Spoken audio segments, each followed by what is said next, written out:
का पाकिस्तान नहीं बनेगा। इसलिए हमारी कार्य पद्धति ऐसी बन जाए कि हमारे कार्य पद्धति से, हमारे कार्य शैली से अपने जैसे अनेक कार्यकर्ता बनना चाहिए, जैसे डॉक्टर साहब ने किया, डॉक्टर हेडगेवार जी।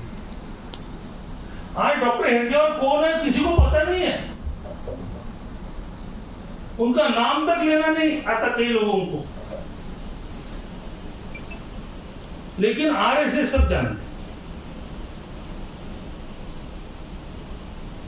खुद को बाजू रखते हुए संगठन को बड़ा करने वाले डॉक्टर हेडगेवार जैसे संगठन कुशल इस देश को मिले, ये देश का बड़ा सौभाग्य रहा, जिसके कारण आज देश का चित्र हम कुछ मात्रा में अच्छे स्वरूप में हम देख पा रहे हैं। खुद को बाजू रखना, काम को आगे लेके जाना। लोग शिवाजी महाराज को भूल गए, सावरकर जी को भूल गए, तिलक जी को भूल, बिपिन चंद्र पाल जी को भूल गए, हमको कहां याद रखने वाले हैं। लेकिन हमारा काम ऐसा हो कि अपने मोहल्ले के, अपने गांव के लोग आपको देकर चले, काम करे, समय दे, इसी के लिए अपना जीवन लगाए। ऐसा यदि अपना जीवन बन जाता है तो निश्चित रूप से अपने बाद भी ये वटवृक्ष होता हुआ हम देखेंगे। इसके फल पूरा विश्व इसका लाभ ले सकेगा। ऐसी भारतवर्ष की स्थिति खड़ी करने की जिम्मेदारी ईश्वर ने इस समय हमको दी है, इसको ठीक ढंग से निभाने की जिम्मेदारी हमारी है। यहां बहुसंख्यक हिंदू समाज रहता है, लेकिन इस समाज में बहुत कुछ बातों की कमियां हैं, जिसके कारण ये सब। अब हम देखते हैं संघ विचार परिवार में 42 प्रकार के संगठन हैं, और भारत भारती भी एक संगठन, उसमें ऐसे कई संगठन हैं जिनका नाम अभी हाईलाइट नहीं हुआ अभी तक। लेकिन ऐसे कई संगठन होने के बावजूद भी हम संपूर्ण हिंदू समाज तक नहीं पहुंच पा रहे हैं। इसका मतलब हम वही के वही खेल रहे हैं क्या? हम अपने सेफ जोन में खेल रहे हैं क्या? तो हमको सबको याद रखना है कि हमारा संगठन नए लोगों को जोड़ने के लिए, नए क्षेत्र में काम खड़ा करने के लिए, नए पद्धति से काम खड़ा करने के लिए हमको ये काम मिला है। इसलिए अपने दिमाग में यही विषय रहना चाहिए कि नया एरिया, नए लोग, सब जाति बिरादरी के लोग, सब भाषा भाषी लोग, सभी मत पंथ संप्रदाय के लोग, सबको जोड़ने वाला मैं बनूं। मुझे बहुत अच्छा लगा कि जो महाराष्ट्र का प्रभारी है वो महाराष्ट्र के बाहर का व्यक्ति उसका प्रभारी है, कोई उत्तर प्रदेश का वो महाराष्ट्र का उत्तर प्रदेश का प्रभारी है। कुल मिलाकर जोड़ने का जो काम है ये अद्भुत है, जिसकी आज आवश्यकता थी, वो काम इस भारत भारतीय संगठन के द्वारा हो रहा है। अपने समाज में कुछ बातों की कमी है, उसको सतत ध्यान में रखते हुए हमको काम करना है। सबसे पहली बात, अपने हिंदू समाज में शक्ति नहीं है। शक्ति नहीं, इसका मतलब संगठन नहीं है। व्यक्तिगत भी दुर्बलता है, मानसिक दुर्बलता है, शारीरिक दुर्बलता है। शक्ति जिसके पास है उसके विचार माने जाते हैं, उसका सम्मान मिलता है। इसलिए शक्ति की उपासना करना ये हम सबके लिए आवश्यक है। खुद का भी स्वास्थ्य ठीक रखना, सुदृढ़ बनाना, अपने जैसे कई लोगों को तैयार करना, शारीरिक, मानसिक, बौद्धिक सभी स्तरों पर शक्ति संपन्न होना यह आवश्यक है। जिसके पास शक्ति रहेगी वही टिकेगा, जो दुर्बल रहेगा वो कालोघात में समाप्त हो जाएगा। इसलिए हमको शक्ति चाहिए, इस शक्ति की उपासना करने के लिए हम जैसे संगठन है। दूसरी बात, अपने समाज में अनुशासन की कमी। मैं ही श्रेष्ठ, मैं जो कहूंगा वही होना चाहिए, मैं जैसा चाहूंगा वैसे रहूंगा, किसी की बात न मानना, बड़ों की बात न मानना। अनुशासन की कमी के कारण संगठन नहीं हो पाता। छोटी छोटी जो नागरिक संहिता के मामले में जो भी विषय आते हैं उसका पालन हम नहीं कर पाते। जहां जो करना है वो नहीं करते, जहां कचरा डालना है वहां कचरा डालना, जहां लाइन लगाना है वहां लाइन लगाना, पद्धति से काम करना, अपने कारण किसी को कष्ट न हो, दुख न हो, इसका ध्यान रखना, इसी को हम अनुशासन कहते हैं। अनुशासन की कमी अपने हिंदू समाज की एक बहुत बड़ी दुर्बलता है, कमी है। इसको अपने से शुरुआत करते हुए अपने क्षेत्र में हम कैसे लागू कर सकते, इसका विचार हमको करना है। तीसरी बात, देशभक्ति की कमी। मेरा जीवन देश के काम में आना चाहिए, इसलिए देश की परंपराओं की जानकारी रखना, देश के महापुरुषों की जानकारी रखना, भारतवर्ष के सभी देवी देवताओं की जानकारी रखना, भारतवर्ष के सभी परंपराओं को ध्यान में रखना, भारत के चिंतन को समझना, चराचर सृष्टि में परमेश्वर का वास देखना,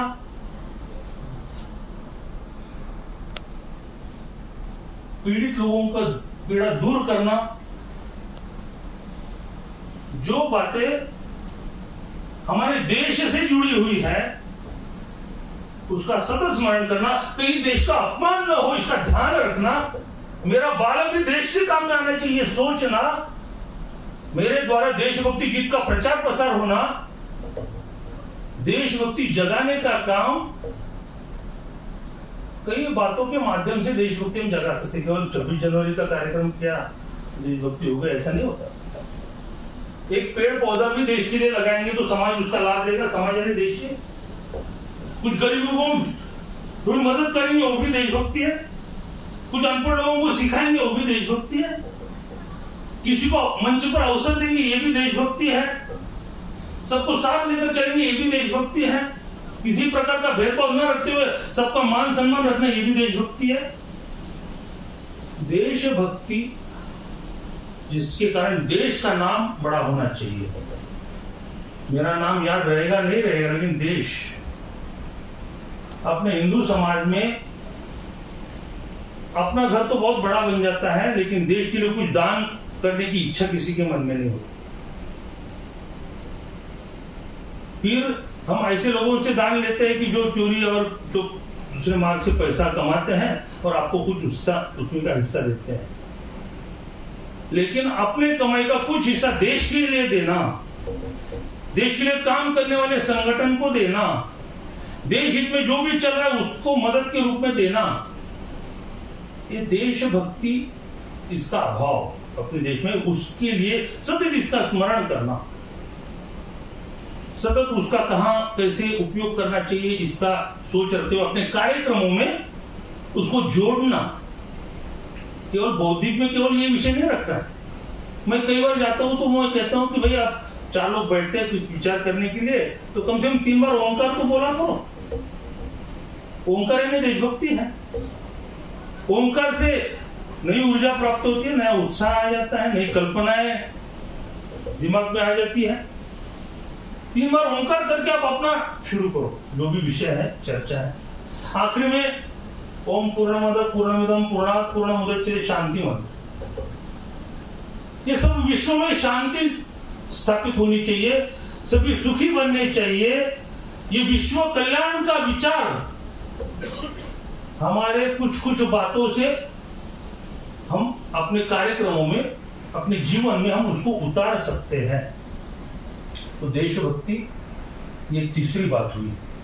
चौथी बात, बीजिंग दिशा की वृत्ति। थोड़ी कुछ घटना हो जाए तो हम निराश हो जाते हैं, कुछ मतलब नहीं रहा, सब गया, अब काशी मथुरा का क्या होगा, सब प्रकार की ऐसी निराशा आ जाती कि जैसे दुनिया डूब गई। ये निराशावादी वृत्ति भी अपने हिंदू समाज में बड़ी हानिकारक है। थोड़ा सा सोचो, शिवाजी महाराज के समय कैसा समय था? रात को ही विवाह लग जाते थे, बचपन में ही विवाह हो जाते थे, पर्दा परंपरा शुरू हुई थी। ऐसी परिस्थिति भी हिंदू समाज ने देखी है। रातों रात खेत उद्ध्वस्त होते थे, गांव उजाड़ हो जाता था, ये भी हम सबने अनुभव किया है। उसके बाद भी हम उठे खड़े हुए, आज पूरे विश्व का नेतृत्व तो भारतवर्ष कर रहा है, ऐसा हमको लग रहा है। भविष्य में भी ये नेतृत्व, भारत का नेतृत्व बना रहे, इसके लिए नए नए कार्यकर्ता निर्माण करने का काम हम सबको मिलकर करना है। आकाश से कोई टपकने वाला नहीं है, कोई देवदूत आने वाला नहीं है, कोई अवतार लेकर नहीं आने वाला है। ये अपने संगठन है, आज का कलयुग का अवतार है। ये मानते हुए ऐसे संगठन के अनुभव के आधार पर आदमी ऊपर जाते हुए सभी विश्व का विचार करने वाला खुद चरित्रवान रूप में हमको कार्यकर्ता बड़ी संख्या में मिल सकते हैं। तो ऐसी 4 बातें जिसकी ओर थोड़ा सा ध्यान देने की हमको आवश्यकता है। हिंदू समाज में देशभक्ति, अनुशासन, शक्ति, विजय विशारद की वृत्ति आ जाए तो भारत कभी नीचे नहीं आएगा।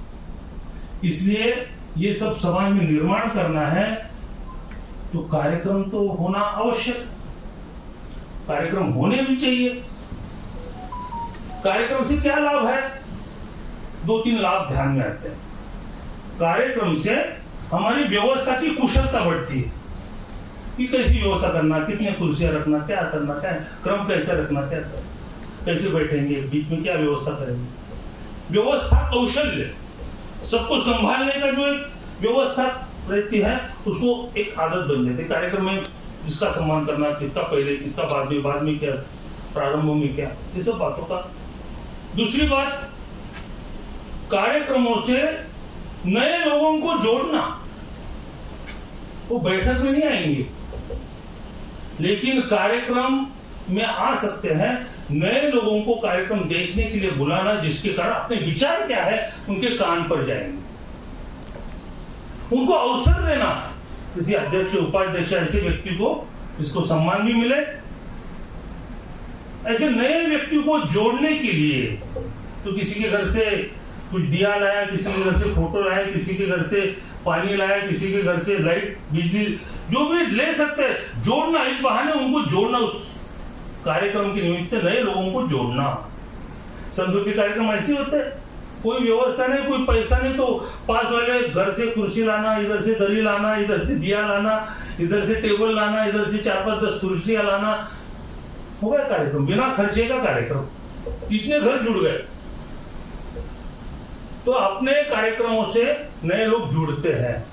और तीसरी बात, सब में उत्साह का संचारण होता है, उत्साह बढ़ता है, आवेश आ जाता है, करेंगे, आप तो पूरा मिलकर पूरा करेंगे, एक उत्साह आ जाता है, निराशा दूर हो जाती है। तो कार्यक्रम आवश्यक है लेकिन कार्यक्रम पर्याप्त नहीं है। कार्यक्रम के बाद असली काम शुरू होता है। अभी तो आए हम, अच्छा भोजन हुआ, अच्छे सब कार्यक्रम, सांस्कृतिक कार्यक्रम देखे, सब कुछ आनंद लिया। आनंद लेते हुए हमको काम करना है। दुखी चेहरे से हमको काम नहीं करना है, मजा लेते हुए काम करना है। लेकिन अपने काम को भूलना नहीं है। तो अपने क्षेत्र में संगठन मजबूत करना है। संगठन मजबूत करना है, इसका मतलब एक 2-3 बातें आवश्यक रहती है संगठन के लिए। एक तो संगठन के लिए बैठक करना, मीटिंग करना, 4 लोगों को साथ बिठाना, एक दूसरे के उस विषय पर क्या विचार है सुनना, बैठक। अकेले ने काम नहीं करना, मिलकर काम करना। यही हमको इस संघ कार्य पद्धति ने सिखाया है। डॉक्टर साहब के जीवन में उदाहरण आता है कि सरल संघ चालक कितने होने चाहिए और कौन होना चाहिए, ये भी निर्णय डॉक्टर साहब छोड़कर 4-5 लोग बैठे थे, उन्होंने मिलकर 4 घंटा चर्चा की, 4 घंटा, और निर्णय लिया कि सरल संघ चालक इतने होना चाहिए और डॉक्टर केशव बलिराम भेड़ियावाल रहेंगे। यानी जो संघ के संस्थापक थे उन्होंने भी अपने संगठन का मैं हूं ये सोच नहीं रखी। आप तय करो, और जिस दिन आप कहेंगे कि अब मैं उस लायक नहीं हूं, मैं नीचे आकर बैठने के लिए तैयार हूं और जो भी आप काम मुझे बताएंगे वो मैं करने के लिए तैयार हूं। ये आदर्श अपने इस कुल का है। इसको हमको ध्यान में रखते हुए काम करना है। काम करते हुए कभी निराशा नहीं आने देना है, दुख नहीं आने देना। मेरा दायित्व बदल गया, मैं पहले ऐसा था अब ऐसा हो गया, यदि ये विचार मन में आता है तो हम काम करने लायक नहीं बन पाते। इसलिए मेरा जीवन आखिर के क्षणों तक इसी मातृभूमि की सेवा में लग जाए, यही भगवान से प्रार्थना करते रहना। दायित्व तो कोई भी हो, बड़ा छोटा, उसका विचार न करते हुए एक सामान्य कार्यकर्ता के नाते सोचते हुए हमको एक काम करना है। इसलिए कोई भी विचार करते समय मिलकर विचार करना, अकेले ने नहीं। कोई भी मन में कल्पना आती है तुरंत 4 लोगों को बताना, इकट्ठा बिठाना, चर्चा करना, विचार करना, क्या कर सकते हैं, इसकी पहली स्टेप क्या होगी, दूसरी स्टेप क्या होगी, योजना बनाना, काम करना। कभी कोई घटना घट जाती तुरंत बैठो, विचार करो क्या होना चाहिए, क्या स्टेप बदलना चाहिए, क्या करना, निर्णय लेना, आगे बढ़ना। ये कार्य पद्धति हमको सिखाई गई है, इसी को ध्यान में रखते हुए हमको काम करना। दूसरी बात, समय निकालकर प्रवास करना, समय दान। समय नहीं निकलेगा तो काम नहीं बढ़ेगा। डॉक्टर हेडगेवार जी ने भी विवाह नहीं किया क्योंकि मुझे इसे ज्यादा समय देना है, ये हिंदू समाज का दोष दूर करने के लिए मुझे काम करना है। यदि मैं विवाह करूंगा तो उसे में मुझे आधा समय देना पड़ेगा। ये सोच रखते हुए उन्होंने विवाह नहीं किया, रात दिन भारत माता का विचार किया, 15 साल में अखिल भारतीय स्वरूप खड़ा किया। ऐसी कार्य पद्धति विकसित की कि 100 साल से संघ चल रहा है, संघ के 2 संघ नहीं हुए हैं। ये कार्य पद्धति सीखने लायक है। आज लोग सीखने के लिए आ रहे हैं नागपुर में, कुछ डॉक्टर साहब के पत्र पढ़ रहे हैं, चर्चा कर रहे हैं। कोई किसी को पैसा न मिलते हुए इतना काम कैसे बढ़ रहा है? तो व्यक्ति का व्यक्ति से जो प्रेम है, इसके कारण ये संघ बढ़ा है, अपना संगठन बढ़ रहा है। तो हमारा परिवार भाव यही हमारे संगठन को बढ़ाने वाला है, हमारा संगठन भाव यही हमारे काम को बढ़ाने वाला है। तो डॉक्टर साहब के जीवन से हम सीखते हुए ऐसे प्रवास में नए लोगों के घर जाना, अपने कार्यकर्ताओं के घर जाना, पुराने कार्यकर्ताओं के घर जाना, युवा कार्यकर्ता के घर जाना, अनुसूचित जाति जनजाति के घरों में जाना, सभी भाषा भाषियों के घर में जाना। किसी शहर में जाएंगे तो एक को मिलकर वापिस चले गए, इसको प्रवास नहीं कहेंगे। तो अपने सूची में 1, 5, 10 नाम जिनके घर में जाना, परिवार से मिलना, चर्चा करना, परिवार की स्थिति समझना, व्यवसाय की स्थिति समझना, कुल मिलाकर घर की समस्या क्या है ये समझना, समझकर उससे अपेक्षा करना काम की, फिर वो काम बढ़ेगा। तो फोन से काम बताते जाएंगे, वो करता जाएगा, ये अपेक्षा नहीं करना। वो अपने कुछ अनुभव है पुराने, किसी ने उसको काम में लगे, इसी उस बरजे वो कर रहा है काम, लेकिन अपना भी व्यवहार उसको समझकर करने की आवश्यकता है। इसलिए प्रवास के लिए समय निकालना। मुझे जो क्षेत्र मिला है उस क्षेत्र में मुझे प्रवास करना है तो नियोजन करना, पूर्व सूचना देना, बैठक तो होगी लेकिन साथ में 2-4 घरों में जाना। जिनको नया जोड़ना है वो 50%, जो पुराने हैं वो 50%, ऐसे आधा समय हम निकाल सकते हैं, जिससे कार्यकर्ता मिलेगा, नए कार्यकर्ता मिलेगा, कार्यकर्ता का उत्साह बढ़ेगा, नई कल्पना आएगी, अपनी बात जल्दी वो मानेगा, समझेगा। जब तक घर में जाकर बात नहीं करेंगे तब तो वो अपनी बात समझ नहीं पाते, क्योंकि वो किस मूड में बैठक में आता है। कई बार उसको नॉर्मल मूड में आने के लिए समय लगता है, उसके बाद आपकी बात समझते हुए बैठक समाप्त हो जाती है।